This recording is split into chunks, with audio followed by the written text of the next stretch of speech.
Hey guys, it's Alexander Williamson here with The Secret History Living in Your Aquarium. So today we're going to talk about 10 rules which I think are great guidelines for setting up a nature aquarium. Now, this is not for necessarily professional level aquascaping. I've done really in-depth videos on Dutch aquascaping or Iwagumi Style Japanese aquascaping, diorama aquascaping. This is basically 10 rules that I find are really helpful when planning out a new tank, and if you're going to be using hardscape like wood and stone, as well as plants, and it's a planted tank with substrate. This is how you can make your aquarium look like a natural biotope, or look more like a professional level aquascape without spending the money and the time. It's just some little rules and observations that I think can help both people who've been in the hobby a long time and people who are new to the hobby and just trying to set up an aquarium. So let's jump in and see what it is that we can do to get the most out of our aquarium, whether that's inexpensive plants and we're just setting them up, 3 or 4 species and some stones in our aquarium, or whether we want to go all out, get tissue cultures and, do 20 species and a bunch of different fish, or an Iwagumi carpeted tank. It doesn't really matter. These 10 rules really apply kind of to every situation. So let's jump in, let's talk about them, and let's look at some professional aquascapes and some of my old aquascapes and a little bit of nature, and we'll kind of compare and we'll talk about the rules right now. Let's get into it. All right, everyone, let's jump right in here. So I like to call this method the fractal method of aquascaping or of nature aquariums, the fractal nature aquarium. And just very briefly, a fractal is basically a plot on a graph, and it is made with an equation. And that equation, when you change x or y into the input, you can incrementally change it. And when you plot those out on an x and y axis graph, or a 3-axis graph even, you get this shape. Now, this is called a Mandelbrot set, named after a mathematician by the name of Mandelbrot. Now, when you look at it, this is something we've now learned since the 1970s and 80s is applied all over in nature. So you've got big general features. So say this is a mountain range, then this is a mountain within the mountain range, then this is a peak within that mountain, and then a hill within that mountain, and a ledge on that hill, and then a rock on that ledge, and then a pebble on that rock. So there are these similar patterns that continue down in size, whether it's a tree, and this is, the whole forest, and then you've got trees here, and then you've got the big branches coming off, and then you've got smaller branches, and then twigs and sticks coming off from there, and then leaves, and then on the leaves you've got veins, and then in the veins you've got cells, and it continues on and on. And while this pattern looks semi-predictable, it looks somewhat like a mosaic or tiles that you would see repeating, it isn't. It does change and it flows, and as we look at this, it gets infinite. It goes on forever. And so I like to apply these same ideas when we're kind of thinking about aquascaping. Okay, so we're going to look at some pictures of nature really quick, and then we're going to name the 10 rules as we're looking at a simple aquascape, and we're going to figure out how we can apply all this to this aquascape right here. So let's first take a look at some natural scenes, and I just want us all to take a look at this, these still pictures. If you're looking at a picture, it has what's called a vanishing point, and your eye's drawn to that. It's the horizon. It can be all the way up here, or it can be down here, if it's a landscape. But things get smaller in the picture as they're farther away, and so this is a trick we can use in our hobby as well. And when we look at other things, like another waterfall, for instance, we also see that kind of fractal thing. It's small here, it gets bigger, bigger, bigger, bigger as it's getting closer. And the stone placement even. I mean, this is random. This is nature. This is how things erode and how things, wind and weather and water affects things. And you can even see it in the trees. So if you look at colors like a fractal, then you've got your common kind of orangish palette here. Then you've got, reds that are second most common, and then greens kind of your rare, So even in the numbers of these things, we're kind of putting them in a hierarchy of how often they happen. Another thing that we want to look at is the flow of things, whether that is the grain on wood or how things are layered when they fall in the forest. We want to keep track of that, leaf matter, stones, rock. That's stuff that can really just bring your aquascape to the next level.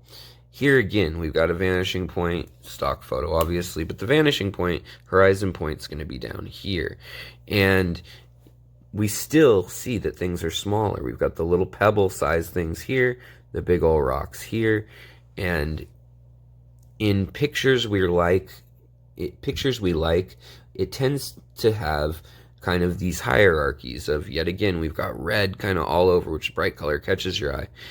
But then we've got kind of a orange color and a yellow color and a green color. And maybe yellow's the rarest, or maybe green is. I don't know. You could kind of argue. But red definitely isn't. Orange definitely isn't. And again, vanishing point up high. But this is a whole forest, looking at a deciduous forest in fall.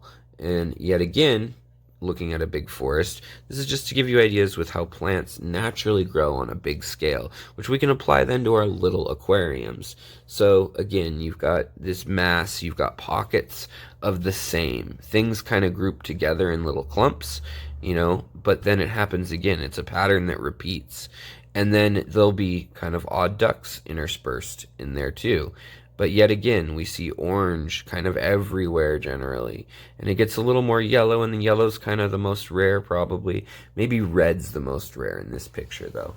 But yet again, I just wanted to show you that. And then in the mountains, we can see that we've got the big mountain range, the little hills, the even smaller hills, even though this is coming towards us, and then the knolls and things, and the ridge lines or little topographic differences up close. So now let's apply these 10 rules that I've come up with all that in mind. Now, I just feel like that stuff was important to kind of take a look at, but let's jump in a little deeper with these 10 rules, and we'll start with depth of field and slope. So most aquariums, you want to set your substrate so that the deepest point is in the back. You can put it in a pyramid shape, so it's like an island. You can put it so that it's in both corners, kind of like they did here. But the front of the tank, maybe you want 2 or 3 inches of substrate. The back, you could put 7. You can use a sandbag. You can put rocks in there. Whatever you need to do to build that up. Some people even use like plastic or acrylic risers. They build them. They put little boxes in there or Tupperware. So it gives us that illusion of depth. And we're going to need that, and we're going to work towards that in many ways.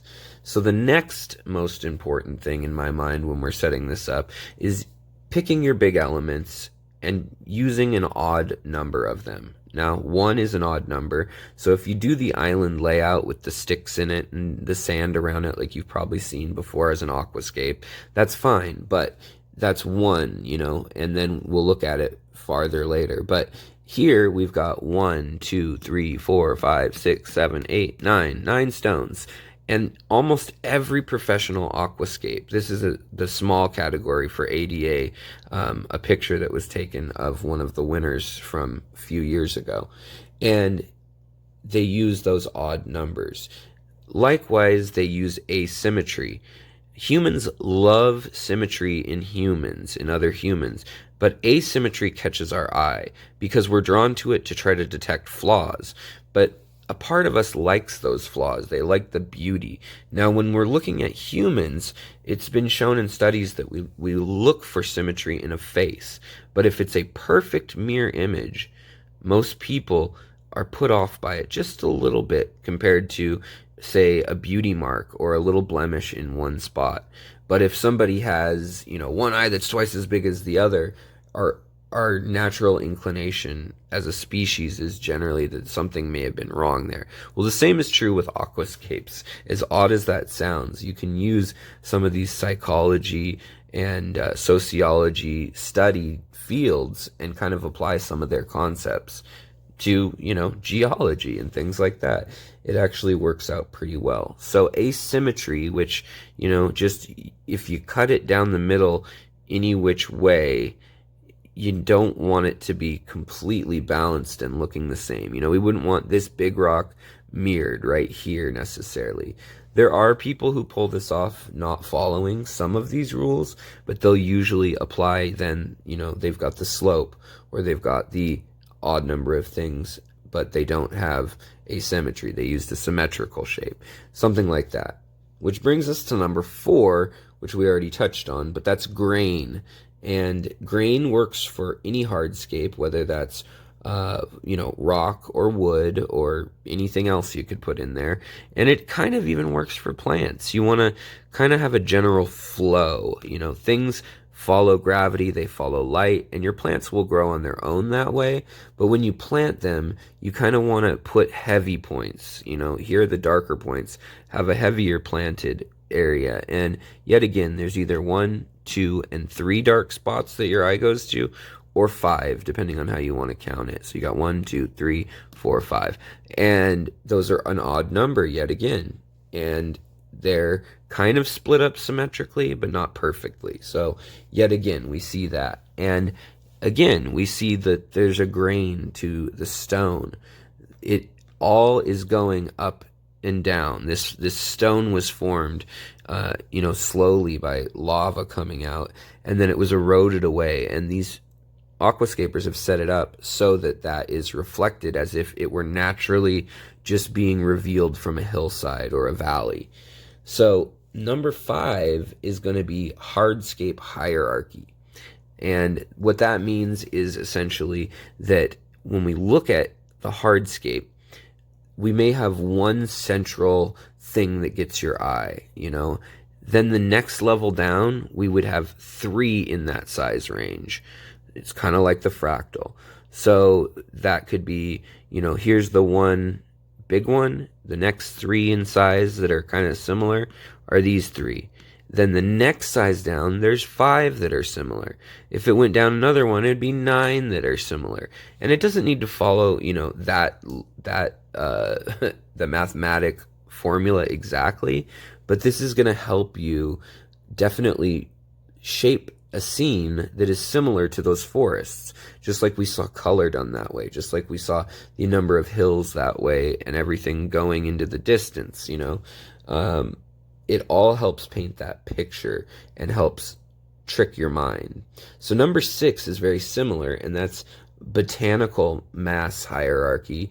And by mass hierarchy, I mean the literal mass here. So when we look at this scape, and when you look at many professional aquascapes, pretty much any except maybe jungle and some Dutch scapes, you'll see that they use maybe 60% of all the plant life here is one type, or it's all carpeting, 70%, 60% is carpeting. Then 30% or 20% are these nice red rotalas and some other sparse rotalas. Then maybe 10% is moss in here and hair grass. And then maybe 1% is bucephalandra. I only see it used right here, actually. Maybe there's a piece right here or here, I can't quite see, but it's used the most sparingly, and it makes it special. It makes it interesting. It's another special spot for your eye to go to.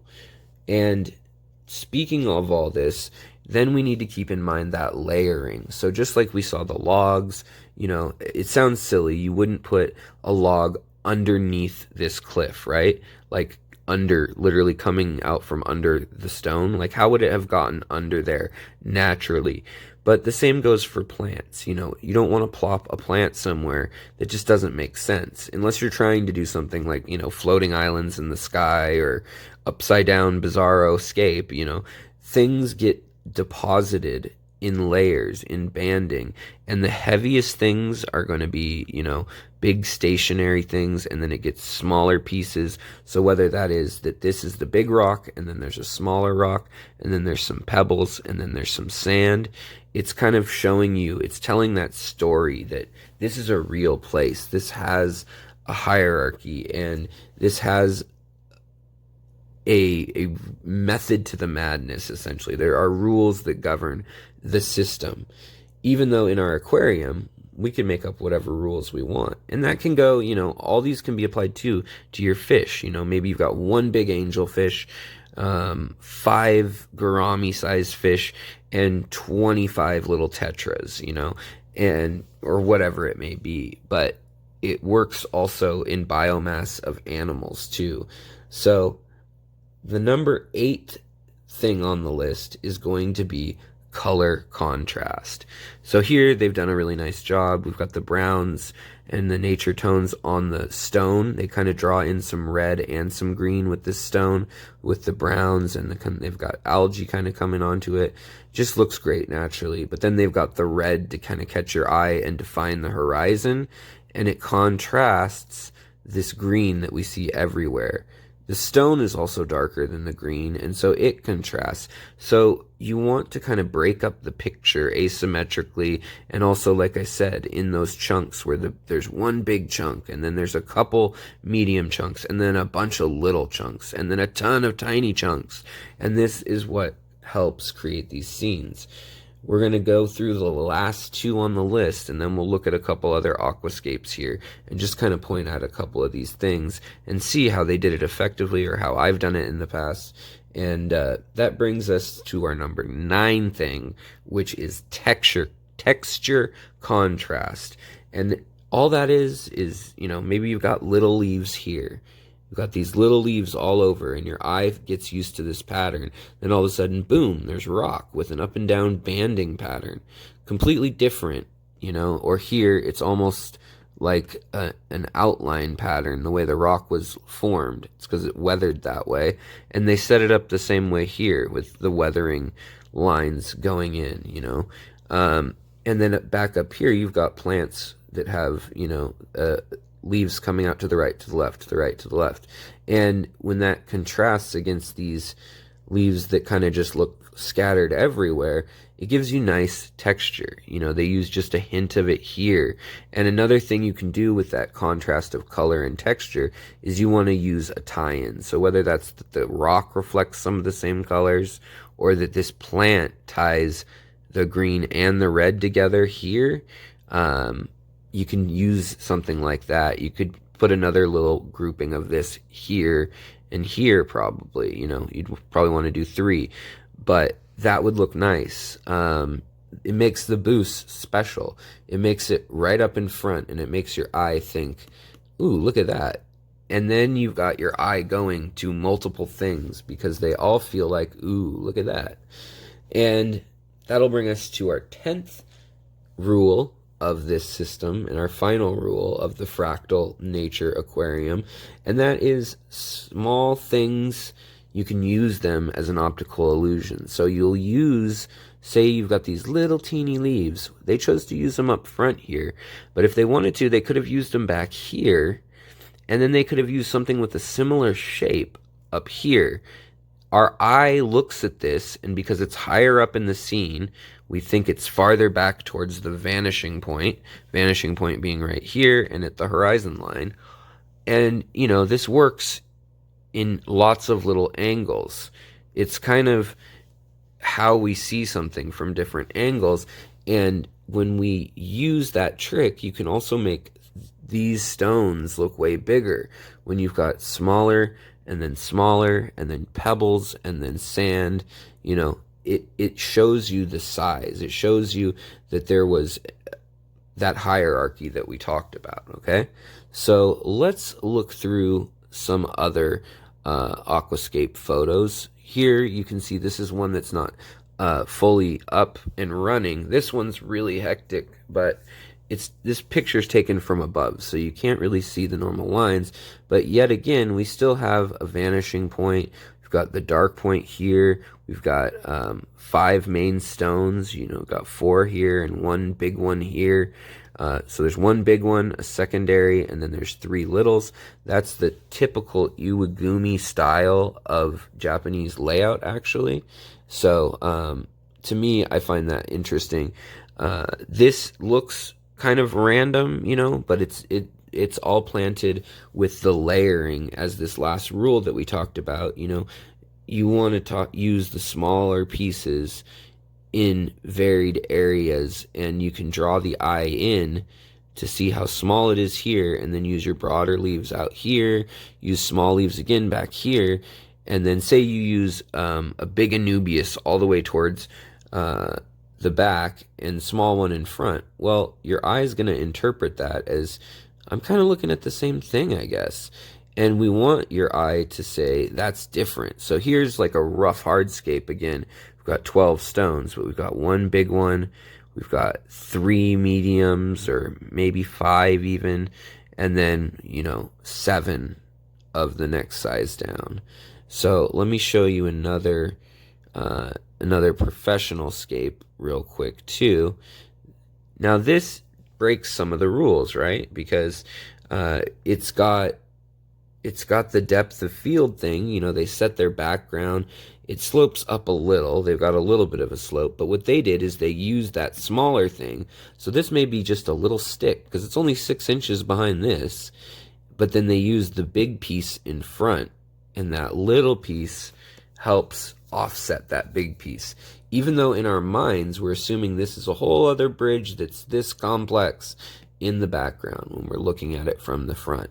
And they did a masterful job here of that, and also of the contrast and the texture and of the flow. I mean, you can see it feels like it grew this way, and it feels like this aged onto the wood. It just naturally grew on there.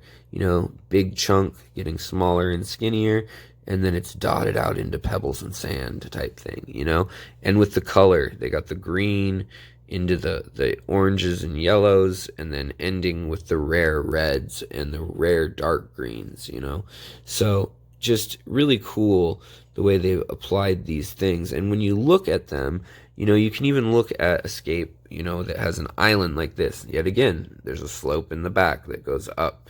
They've got an odd number of fish. I already counted them, don't worry. The stone, we've got 1, 2, 3, 4, 5, 6, and then there's a 7th right in here. And then there's the broken down stone here, that's pebbles, and then they go to sand. They could have probably gotten an intermediate sized stone, and it would have looked nice with this elephant skin stone in here.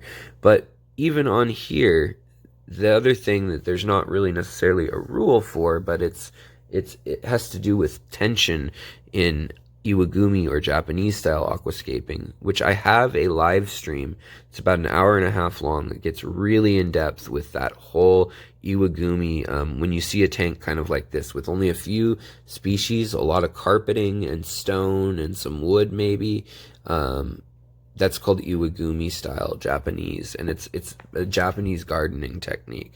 But when we look at the wood, yet again, 1, 2, 3, 4, 5, 6, 7, 8, and then there's a 9th piece there. So odd numbers yet again, and they use the smaller wood in the back, the bigger wood out front here, but they switch it up a little. I mean, so it's 1 big old piece of wood, then 3 or 4 mediums, and then there's little other pieces of wood that's even more popular. Now here they used a path to draw your eye, and they did it very intentionally. You can see that. They did the same thing with the plants too. I mean, the volume, you can literally see that this makes up, this plant here, your eye assumes that it's taking up all this, even though it's kind of a trick. It's only planted back here, but you assume that there's a whole forest line behind this ridge here if this were a natural landscape. And so our eye applies these rules, and they did what I was saying with, they used a bigger leaf hydrocotyle here, or anubias here, and then here we've got maybe a sword or a stargrass or something like that, And then back here, we've got Ludwigias and Rotalas that are super fine. And then back in here, you can see these are even mini butterfly Rotalas. So it gets even finer. So I really like when they do that. I think it looks really nice. Yet again, odd numbers, a slope going up one way, not asymmetrical. Or it is asymmetrical, so it's not symmetrical, but it feels kind of evenly weighted by color. There's a heavy stone here, there's some dark here, light here, and there's some light here. So it feels like if you cut it, it kind of weighs the same, but it doesn't look the same. The depth of field and slope is going on. The grain and the flow of things is going on.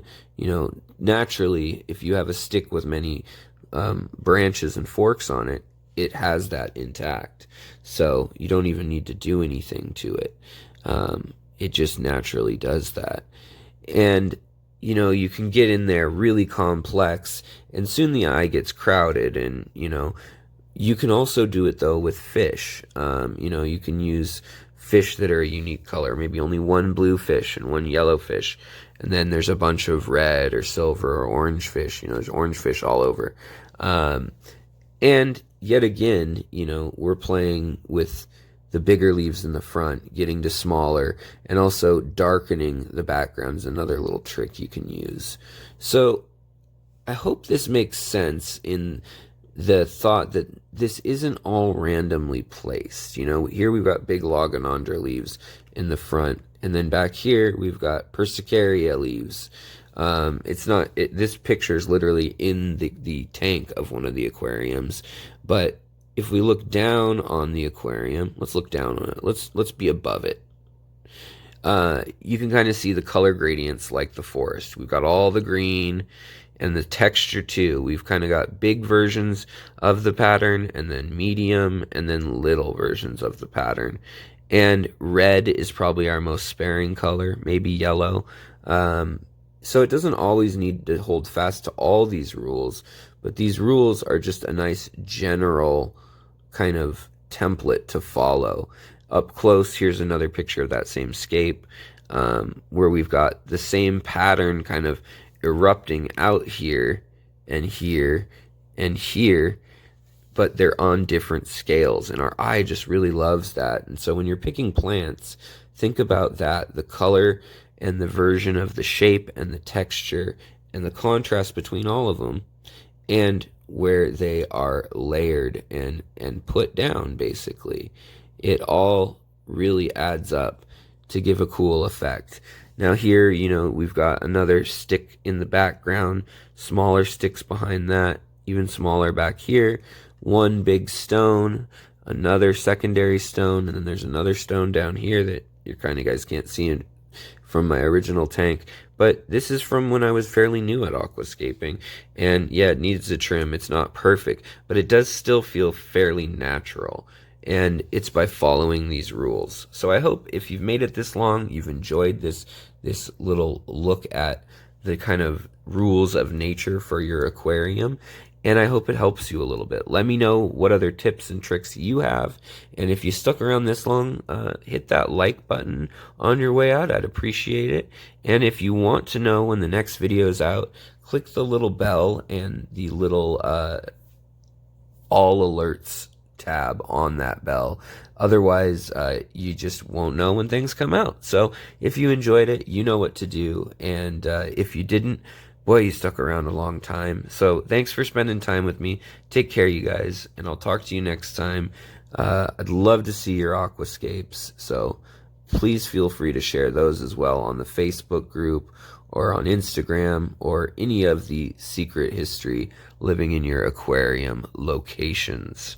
I'll talk to you guys next time. Have a good one. Bye.